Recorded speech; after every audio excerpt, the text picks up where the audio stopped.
Hello, everyone. Today I'm going to read a very old story, and it's entitled War on Small Deer. So if you can see the picture, there's a deer, looks like a lake, and oh my, looks like those are crocodiles or alligators. Let's find out what happens. One day, Small Deer wanted to go to the other side of the river to eat the sweet fruit there. As soon as he came to the river, the crocodiles put their huge heads up out of the water. War on Small Deer! War on Small Deer! They roared. One crocodile rushed out of the water to bite Small Deer. Small Deer pushed a small stick in the crocodile's mouth. Smart deer. Then Small Deer cried, "You bit my leg. Let go, let go." The crocodile was fooled. He thought the stick was really Small Deer's leg. So he bit down hard on the stick. All the other crocodiles laughed. Now, when crocodiles laugh, they shut their eyes. When they had all shut their eyes, Small Deer ran away. So, when the crocodiles laughed, they shut their eyes and then Small Deer could get away. But he still wanted the sweet fruit on the other side of the river. After a while, Small Deer came back to the river.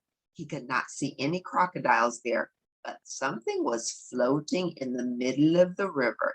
It looked like a huge dark log, but could it be a crocodile? "Are you a crocodile?" Small Deer asked the log. No answer. So look at the picture. See, it looks like a log, but we can see under the water, that's a crocodile. "Or are you just a big brown log?" Small Deer asked. Still no answer. "If you are a crocodile, you will float along with the water," said Small Deer. "But if you are a log, you will float the other way." Small Deer watched. Would it float along the water, or would it go the other way? Now Small Deer knew that logs must always float with the water. So the logs float with the water current. The dark thing began to move the other way. So Small Deer was sure this really was a crocodile and not a log at all. "Crocodile, crocodile," shouted Small Deer, "you gave yourself away. I fooled you."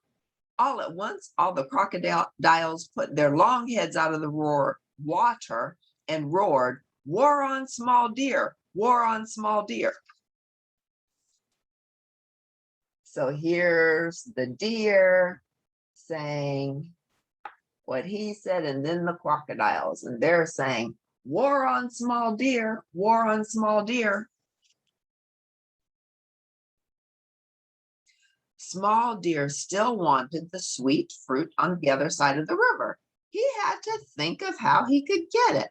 The crocodiles did not go away. They just went down under the water. Here and there, Small Deer could see a crocodile nose sticking out. Small Deer wanted that fruit very much, so he shouted again, "Oh, you crocodiles, hear me! The king has sent me to count all the animals, the squirrels, the birds, the dogs, the lions, and the foxes. I must count them all." Then Small Deer went on, "The king will give a bag of gold to the animals who are bigger in number than any other kind. So come up and be counted, crocodiles. Who knows? You may be the lucky ones who win the gold from the king." Crocodile noses began sticking up, one nose, then another nose, then another. "Now do not move," cried Small Deer. "I must count you one by one. Let us see if you are bigger in number than all the other kinds of animals. Then you may win the gold." The crocodile stayed very still. Small Deer jumped on the nose of the first crocodile. "One," he shouted. "Two," shouted Small Deer as he jumped on the nose of the second crocodile. "Three, 4, 5, called Small Deer as he jumped from crocodile nose to the crocodile knows. 6, 7. Small deer shouted from the middle of the river. 8, 9, 10. He shouted. One more jump, and small deer was on the other side of the river. Goodbye, said small deer. Ooh, small deer is pretty smart. So look, the crocodiles were staying very still so small deer could count them. And he jumped from one nose to the next. Those crocodiles followed his instructions. They didn't know that they were being outsmarted by small deer. Now the crocodiles knew that small deer had played another trick on them. War on small deer, they roared, but it did them no good. Small deer was on the other side of the river eating the sweet fruit. That was comical. Oh my goodness. Small deer wanted that fruit so badly. Small deer had to come up with a plan. Small deer came up with a plan, and then he jumped on nose after nose and got all the way across the river and got to the sweet fruit. And the crocodiles had no idea they were being outsmarted by small deer. So if you have a dilemma, if you need to figure out something, try one thing. If it doesn't work, try another, and be just like small deer, and you'll get that sweet small fruit. Hope you enjoyed the cute little story today. See you next time. Bye.